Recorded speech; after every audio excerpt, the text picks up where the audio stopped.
Hey everyone, Leon here again, and this is episode 4. That's right, only 6 days to go and 6 more episodes. Today's show is all about branding mostly. We do talk about some fun stuff like bank guarantees too, and somehow I find a way to weave in the concept of temptation bundling for productivity. If you are enjoying this series, please let us know by emailing us at hello@pax.melbourne. If you could share the show with your peoples, that would be very rad of you too. Okay, here we go with episode 4. Hope you enjoy.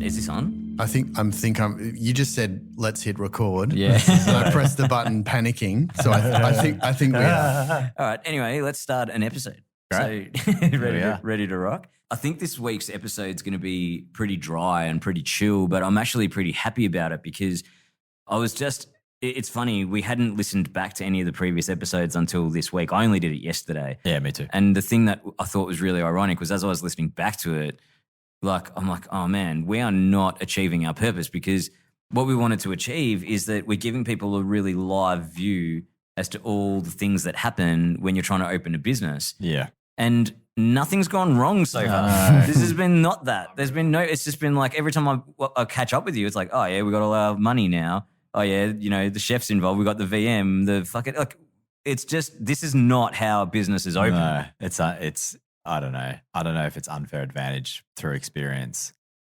but I said to you the other day, it's all too good. Yeah. I'm waiting for the other shoe to drop. It'll happen. And I'm waiting for it to happen. It'll be like the day we take over and there's, I don't know, like stand in the bar for the first time and fall through it or something to that effect, or go to pour a beer and it's just, I don't know.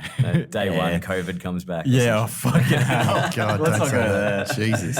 I'm gonna have my mate look at the beer lines in the next week or so, and maybe it'll be that. I don't know, but there shouldn't be, because all the cooling units are less than 2 years old. Okay, when you rang me yesterday and you were like, oh yeah, I just had the meeting with the Sparky.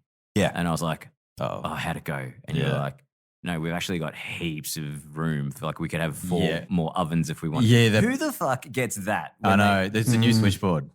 It's a new switchboard. Yeah, the switchboard. I remember John, the current owner, said to me in one of our handover meetings, when we did a bit of a data dump, he's like, yeah, the switchboard got updated 5 years ago. What the hell, dude? Because they had the one before that was the old school, like copper. Oh my God. Those black box ones. He's already done it. And it's already been done, and there's heaps of room in it. Okay, so this is what I mean. And the oven's isolated separately. It'll be the toilets. The toilets are cooked. Yeah, they are fucked. But it's like once we get in there and clean them properly, paint them, replace the sink, maybe what could go wrong there? I don't know. This to my point, this is not normal. No. Businesses don't open like this. So this will be the final episode of the You know what I think a big part of it is? This is the first time that I've opened a venue where I've actually had time. And I mean time in the sense of from here till opening, or when we viewed it to when we're actually going to open it is a decent amount of time, right? I mean, some people would argue that 3 months isn't, but to me it is. But also I've just been afforded the ability to do it because of the way we've set up packs. And it's like we've got clients and we're running around and we're working with lots of people, and but I mean with the support, balance is great. Yeah, with support of you and the rest of the packs team just means that I'm able to section off good chunks of time to do it. And I know that's a privilege. Yeah, definitely, because it means I could do this if our workload was double on the client side. We'd be fine. Sure. But I'd have way less time to do the pub stuff. Yeah. And it's just been the ability to shut my mind off to other things for 3 hours and do a planning session. Yeah. And that sort of stuff. Whereas previously when I've owned venues before, I've been just in the fire so much that it's like you quickly do something and then you're back in it. And then you quickly jump out, do something and you're back. There's so many little funny parts of it, right? Like even if you look at the 2 big things that have happened in the last couple of weeks where it's like, cool, Scott's on board. Yeah. And, we've raised all the money. Yeah. But it's like those are things that I feel like at the start of this, it would have been like, all right, how are we going to divvy this up? It'll be like, well, I'll go raise all the money and you'll find the chef. But I got the chef and you raised all the money. And it's like, this is so I guess look, it's all going swimmingly. but we know there's going to be some fucking major drama just around the corner. But in the meantime, I think it's a good opportunity for this to just be a bit of a more boring episode about just what it, like you opened a bank account. I mean, the bank account's a good one though. Okay. It sounds what do you got? real boring. No, give us the layers. Which I know Daniel Goodman from NAB will be listening, who's great. But it is a bit fucking boring opening a bank account. But the initial meeting with him was to talk about the bank guarantee, as well as opening a bank account. And the bank guarantee, for people that haven't opened their own venue before, is essentially security for the landlord, that should you go bust or something, you do something really bad in the building. Yeah, or you just have to exit. Or you have to exit. They've got time to release. They'll release it and they'll keep that bank guarantee. Yeah. Some bank guarantees for like bigger leases are crazy. Like it'll be, 6 months plus rent sort of stuff. How big's ours for the Pinny? Ours is 55 grand. Okay. And against our lease is actually quite reasonable. Yeah. Because that's not 6 months. No, it's like 3. Exactly, which is unusual. So this will be released after we fully sign. I feel like after COVID, all of those standards dropped big time. One of the other standards that dropped was personal guarantees. Right. I haven't signed a personal guarantee in over 5 years. Whereas True. before they were like, you're going to personal guarantee this as a director and not going to take a bank guarantee. Yeah, right. Or like previous to COVID, it was you could argue not doing a personal guarantee, but then they would force you to do a higher bank guarantee. Mm-hmm. So then you're kind of cooked anyway. Strapped either, so then they force you to sign it. Okay. Whereas now landlords are they're like, okay, no problem. So on this occasion, it was like you went to speak to Daniel to try to work out how we structure it, and in typical big bank fashion, they talked a big game, but then helped you out with nothing. Dan. Yeah, no, I love you, mate. I think the biggest problem is 55 grand. Whilst it's not bad, it's a quarter of our budget, a fifth of our budget. Yeah, that's just going to be sucked up by a bank guarantee, and it just sits there and sits there and sits there, making bugger all interest. Yeah, in 10 years when you exit, maybe if you exit the building, which you probably won't, you just never see it again. Essentially, circumstances where you'll see it again is if you sell the business and a bank guarantee gets transferred. Blah blah blah blah blah. But I don't know. I just feel like someone needs to solve this problem. Like 55 grand to most business owners is a shitload of money, and for it to be tied up just quote unquote just in case something happens, is crazy. Yeah. So there needs to be a way to be able to secure it through a lender. That means that your upfront budget isn't being cooked by putting it in. Yeah, like that's the dream, right? In this case, ain't gonna happen. I mean, old school, like it was always just one of the directors puts their house up. Yeah, exactly. And it was like that's still an option. Yeah, I mean it's an option, but my wife won't allow it. Just like she won't let you get a motorbike. Exactly, that too. Yeah, but I wouldn't want to. Like, it's too much. Although I'm not supremely, bad word, but like I'm very confident that this will go well. At the same time, it's my house. Yeah, and if I was single and didn't have 3 kids, I'd be putting that house up. This wouldn't even make it to the podcast. Too big for you, Michael. Yeah, the house would be too big, number one. But before you completely rule it out. Yeah. This guy's going to try and convince me that it needs to be my house, not his. I'm not sure why. Can we go halves? Is that a no? No, okay. So the value of our house is pretty much the same as well. So there's no upside here for anyone. Fuck. Okay. But look, I think outside of that though, you're right. Like surely someone's like judo or someone should come to the party here. We just got to reach out and speak to people. I've actually hit up a few people just on LinkedIn to be like, has anyone solved this yet? And let's just see what comes back. Yeah. Anyway, in the meantime, we're getting our bank account set up. We got to set up very quickly, actually. Yeah, that was. I didn't have to go into a branch. Yeah, wow. Kudos, NAB. Yeah. Well done. And that's set up and good to go. And a great little byproduct is now that getting Kate across all that. Yeah. Now she's also a signatory or whatever it's on called, our account, on our PAX account. Oh, it means I don't have to process payroll every free. Yeah, you're stoked. No change to me, FYI. Yeah, because I don't touch that shit anyway. All right. So what else then? Like, what are the other go through the list of like stuff. We've had brand, a lot of brand stuff Timmy done can in talk the about brand, I reckon. past couple of weeks. Tell us about brand. Yeah, so we Rob Olsch.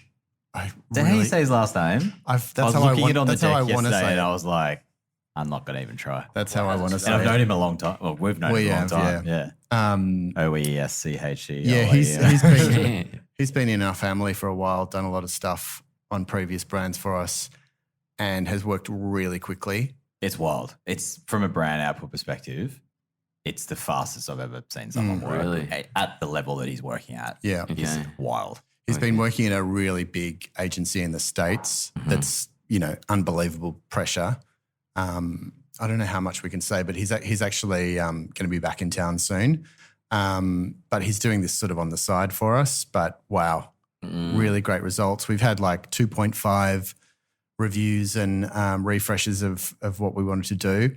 We recently just had to do a little refresh on the colour of the brand. So Leon, this is not your wheelhouse, but what are the sort of most popular colours used in pub brands, in new wave pub brands? I'm saying maroon. You're right on the money. I cheated. So Michael told me. He saw it. I reckon across 30 pubs that I did a bit of research on, at least 20 of them had some sort of maroon, as burgundy. The primary or secondary colour. Yeah. That's maroon. There's a lot. Interesting. So that's been really great. Any reasoning behind that? I don't know. Rob's explanation, it just seems right. Feels right. It feels right. It does though. It does. That's why on our brand application for that colour was the strongest. And we're like, oh, this feels perfect. Yeah. Of course it does, because you've seen it 30 fucking Yeah, times that's in Melbourne. Yeah. It's just something about Melbourne, but like Melbourne bitter. Mm-hmm. Oh, that's probably the reference, I reckon. And it fits. It's Melbourne, beer, blah, blah, blah.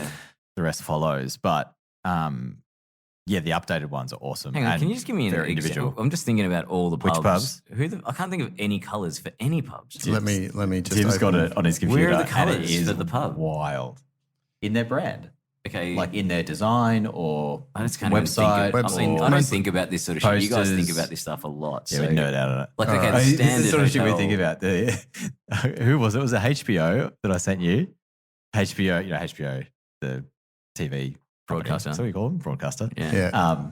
Recently in the news, their logo has like a 0.1 centimeter gap next, like one letter versus the next. Okay. And it's like this $1 billion company can't even get their fucking logo right. I sent it to Tim. I was like, bro. I mean, you really have to zoom in. You really have to zoom in, but it's enough. It upsets me a lot. It is funny. Okay, let me just list off unless it's intentional. The burgundy maroon worlds. It's the Albion, the Sporting Club, Mount Erica, Albert Park Hotel, the Beehive, Post Office Club Hotel, Royal Oak. All right, I'm just looking. I'm looking at this though. Yep. I know this is great podcast material. Yeah. But I'm looking at this document in front of me right now. Yeah. And as you rattle off all of those names, and I look at the colours behind those names, I don't have any association between those two things. Like when you go Post Office Club with that colour pattern behind it. Yeah. You could have a completely different set of colours. Yeah. It could be rainbow. You wouldn't. I'd be like, oh, is that what they are? Yeah. It's subconscious. Yeah. 100. When brand is this wild thing that, like, when you feel comfortable with the brand or you look at it and you're like, oh, that's nice. It's because you're subconsciously referencing something else. And that's why maroon feels really nice and comfortable for a pub, because you have seen it. Yeah. Even if you're not thinking about it. I think all the designers out there right now are just listening to this being like, that guy's a fucking idiot. Yeah. Like, shut up. Like, No. Me or you? Me. But like, I'm the guy that is the annoying consumer. Like, why do you, okay, here's a good one for you, really, in your fucking world. Why do you choose black for your motorbike? There is a functionality to it. Of course there is. Yeah. It's faster. It's the colour that fades the least. And you're always riding in sun. So annoying. You came up with a really practical answer for that. I was trying to go like full Devil's Wears Prada on like you. red is the colour that fades the most. So never buy a red car. Never buy a red car. yeah, true. Anyway, well, that's the reason. Okay, Colourways. so cool. So colour. So we locked in the colours. Yeah, having said all of that, we haven't actually moved that far away from burgundy, to be honest. We're kind of brownish at this brownish. stage. Okay. But But yeah, different. it Like, it feels right. the way we're going. It is a small portion of people who'll really pick up on that. Yeah. But it's strong. Like, I really like how strong it is. Yeah. Strong, familiar, confident. But I think this stuff, the way that I've always thought about this stuff is it's actually like spelling and grammar. And it's like there is 98% of the people out there don't give a shit about if you send an email and it's got poor grammar. Sure. But the 2% that care really fucking care. Yeah. So, and I'm in that 2%. Yeah, you're the 2% in grammar and Tim's the 2% in brand. Exactly. So it's like you don't I'm cater. grammar as well, though. And your grammar. Yeah, he's a grammar Nazi. Far out. So that's what I mean. So you got to cater for that 2%, right? You do, like yeah. you can totally be forgiven sometimes business owners, founders that are just kind of like, is anyone going to really care about this shit?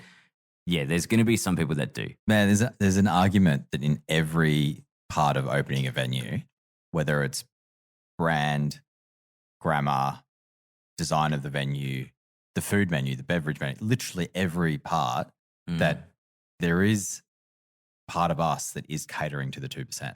Yeah. In terms of level of execution. Well, we're made up of 2%. Yeah, and then the 98% don't really realise they appreciate it, but they do. I'll tell you who really understands this problem is Rob and the boys from Caretakers. Absolutely. Like that episode we did with him, like that was just the perfect, True. Really good result. All right, what else you got? What else I got? I mean, you mentioned the Sparky before. Yeah. It's obviously going into a pub. It's an old building, Mm-hmm. and we're removing the stage, which is a big one. Like, did we? This is a big topic actually. Yeah. Is the things that we're keeping and removing. Yeah. Oh yeah. I mean, the classic new owners in a pub taking out live music. We actually haven't talked about this. Yeah. I mean, you said this is going to be a boring episode. Maybe not. Yeah. And it's been a big one for me because when I first looked at it, actually with Mark, I was like, oh, maybe there's a world where we keep a pretty big element of it and we try and blend the two worlds of our hospitality dining with live music. With live music. But it can be done. Of course it can. Really? Yeah, man. But like cabaret? Oh, not cabaret. Not fucking cabaret. No, schnitz and tits. Back in the day, back in St Kilda. I don't know what you're talking about, Tim. It's Can you point to one live music venue that is crushing it? Do you want me to reel them off? Go for it. A little place called Music Room in the city. Oh, no. I mean, I'm talking dining. Yeah. Yeah. No. I'm actually talking. So, like, actually, Music Room pretty much rolls my whole point of. Yeah. Okay. Yeah. Music Room. Move on. Hubert in Sydney. Well, also from the same guys. Okay. So if you look at Corner, you look at like Corner. the Corner, and you look at like all those places are bringing in acts that you're paying $70 a ticket to see. Oh, the Corner, yeah, but not like Music Room do ticketed sometimes, but not always. Normally. Yeah, okay, gotcha. And same with those. But those references in Sydney aren't either. But their billboard is highly curated, right? Like yes, it is. Yeah. Like that's where Dom Dollar did his fucking secret show. So I'm talking like, okay, think about the penny and what it's represented as a live music venue. Yeah. No one's doing their fucking secret show there. They've had live music, there's probably 30 people in the audience. Well, I think the big thing about the Pinny, I think, is that it has its one main room. Yeah. With a stage that's front and center. Yeah. And when there's a band on, there's a band on. Yeah, exactly. You're not eating food at that point. No. You've drawn a line in the often sand. with these, to make it worthwhile, there's a door charge of $15, $20, $25, which is next to nothing. Yeah. So I think that there's probably a case for people going, don't want to pay the cover charge. They typically have bands on a Saturday. Let's not go for dinner. Sure. Or they're going for dinner and literally the band's setting up. Yeah. And then they clear out and then the ticketed people come in. Yeah, it's like going to dinner. Tension. Going to dinner at Hope Street Radio. Can't hear a fucking thing. Yeah. Because the Come on, music's Pete. so loud. Yeah. You better be listening. Old man. Yeah. This episode of the Pinnacle podcast is brought to you by Industry Kitchens. Now, if you don't know Industry Kitchens and you haven't yet met Tim Keenan, I'd strongly suggest you remedy that pretty quick, especially if you actually need anything in the kitchen world. I'm talking catering equipment, any kitchen equipment, commercial refrigeration, dishwashers. I mean, these guys literally have everything right down to chemicals and stuff that you need on the weekly. Now, why I rave about these guys is because it's not just about getting the right price, right? Like where Tim adds a lot of value is he makes sure that you actually get the right product, okay? And that adds a whole ton of value on top of the actual price as well. So the biggest difference I've experienced with these guys over the years is that Tim's a chef. Often when you're dealing with sales reps in this sector, they might be really great salespeople and they've worked in sales for a long time, but they haven't actually worked in kitchens. So with Tim, you're getting someone who can bridge the gap between what you know about your product and your kitchen and what you might not know about opportunities in terms of equipment, even right down to sizes and dimensions and options. So pretty much anyone who consults Tim is going to save money, not just on equipment, but through just better efficiency and logistics. I've recommended Tim to a bunch of people over the years, and every single time it comes back with the most glowing endorsement. So if you need anything at all, highly recommend you find these guys and get in touch. Put them on your radar, and I promise you won't regret it. Thanks to Industry Kitchens. You've been an amazing sponsor of the show.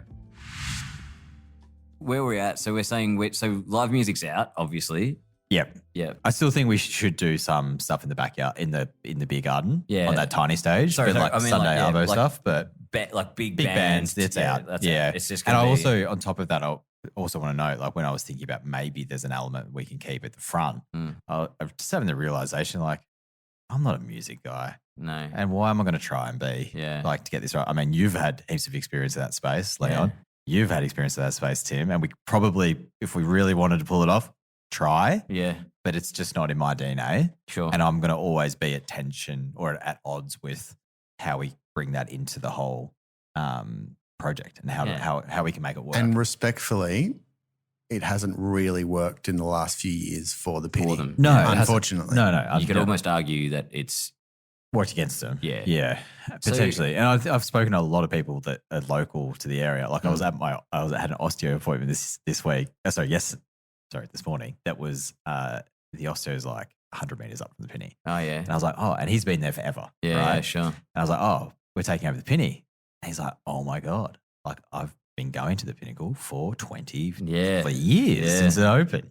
And we just spoke through all the changes it's had in that time. And his one thing now is like he's got a young family and he's like, yeah, I don't go there because it's just changed so much. It's not really for us anymore. Yeah. And he's like, man, the neighborhood's crying out for exactly what you guys are pitching for. Exactly. Hey, the one thing that we have discussed though, very, very lightly, which I don't think we see eye to eye on, is where the pool table goes. Because there's no question. Yeah, there is for me. Absolutely not. No. Your let me be the adjudicator here. Your front room pool table and your existing currently where it is in the back room. Yeah, Leon, go. In fairness, I haven't seen it in the back room. I haven't actually gone and experienced it. It's the footy room. There. They call it the footy room. Yeah, but it just instantly makes me feel like it's not going to be a good spot for it because if it's in a closed room that's pokey, it just makes no sense for it to be there. It's the classic, the castle where even better, Seinfeld when they've got the pool table in the room and you don't have enough room between the table and the wall. Yeah, you get Maestro to come in. So the way I just always the fond memories, which aren't like granted not the best yardstick, but my fond memories are that was where the pool table was. It was in the front bar. In the main room. Yeah, in the main room. It poses the same problem as the stage in a way. It gets in the way of dining. You've got people dining with a bunch of mates, and then you got people doing Jaeger shots on the pool table. Yeah, and you got a pool cue in your face. Yeah. It's a really small room. Remember? Yeah. No, I'm good. I'm with you on this now. I see eye to eye. Glad we got through that. So is there the next step there is whether you keep it in the footy room. Well, whether you keep the pool table at all. No, keep it at all. Just ditch it. Well, this is my thing. I think it's important.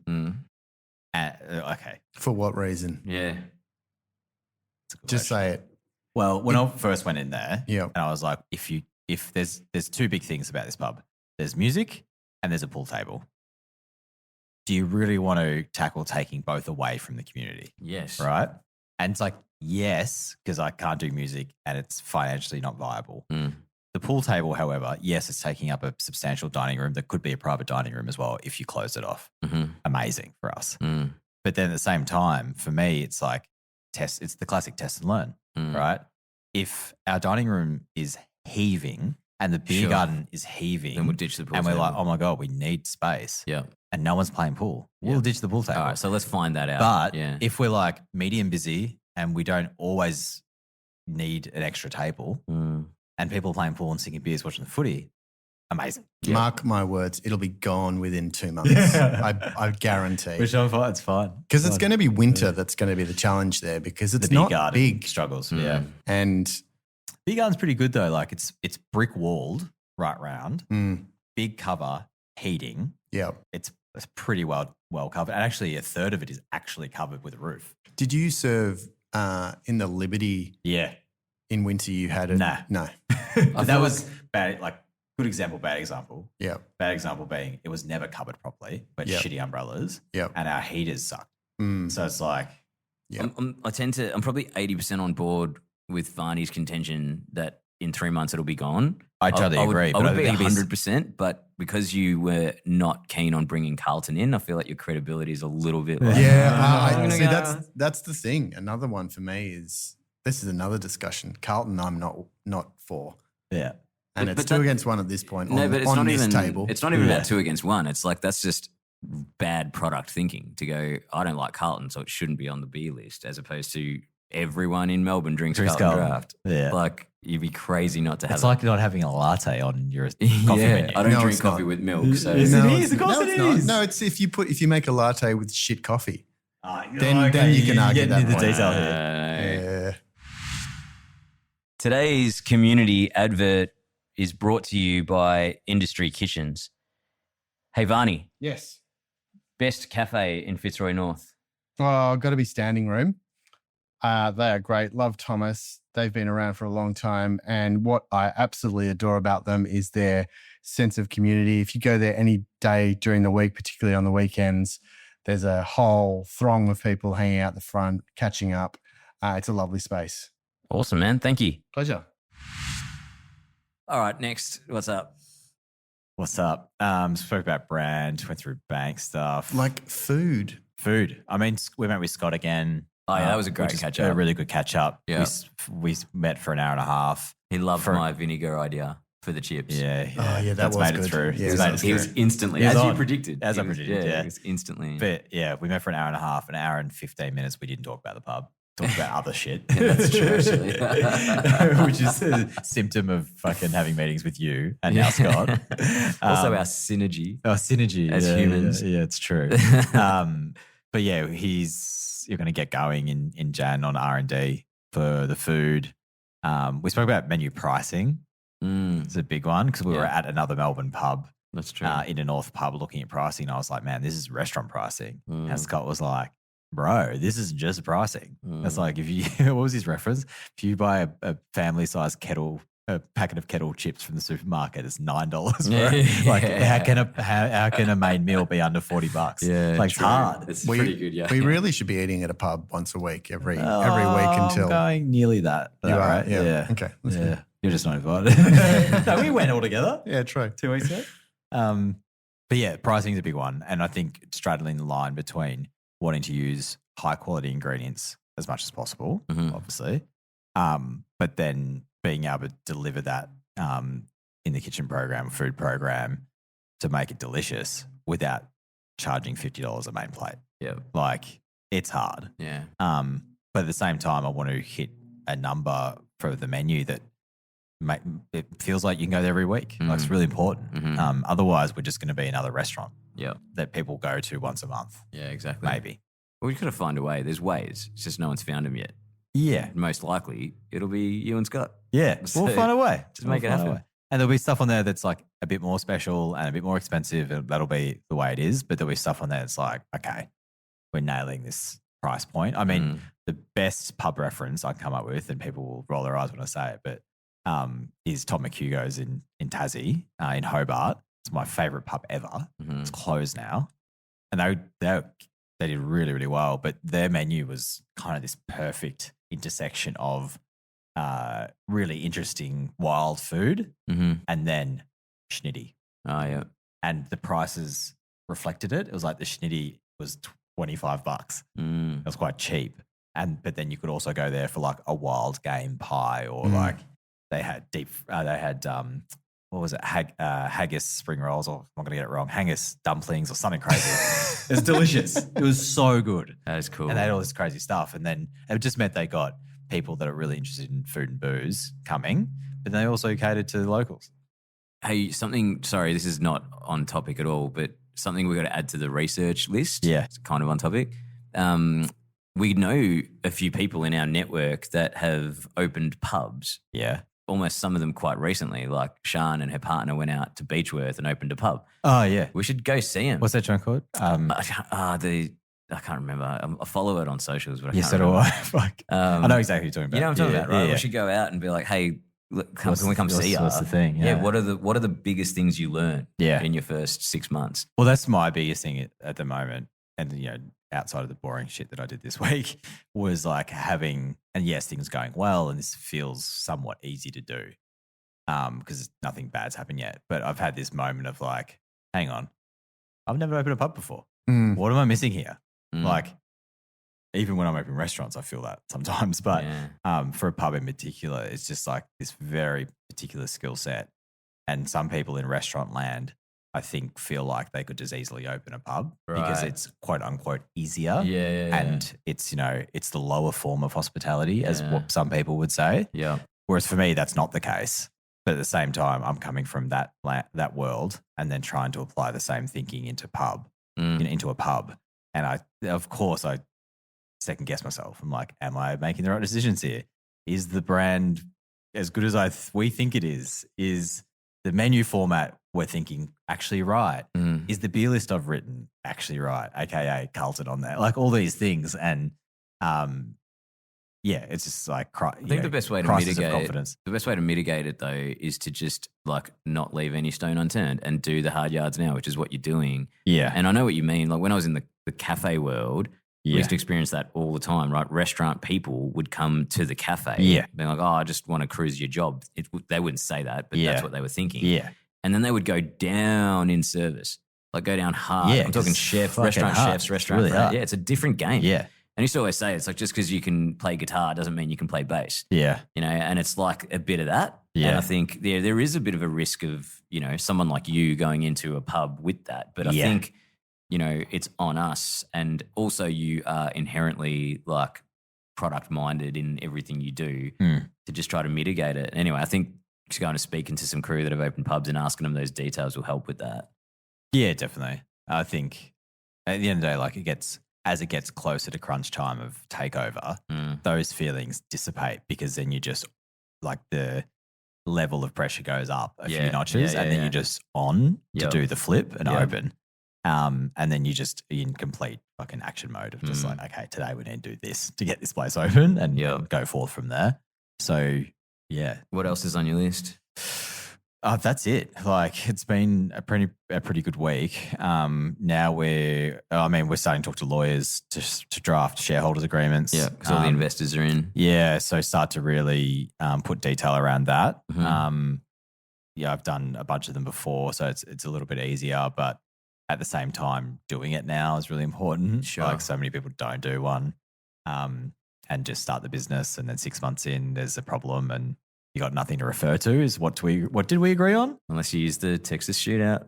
Texas shootout. That's for another. That's a whole other episode. Yeah. But just like in terms of decision making and who's actually a director and all that sort of stuff, is being built out now. So we'll have that done in the next week, and the shareholders agreement will be done in the new year. Yeah. Okay.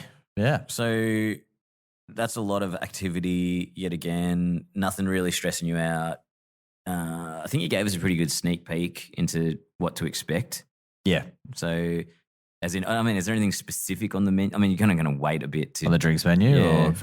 Drinks menu, like nothing. Like it's all stuff that people are going to love and drink. Like it's pretty straightforward. We're definitely going to have a wine on tap, which is cool. We are going to have a non-alc beer on tap.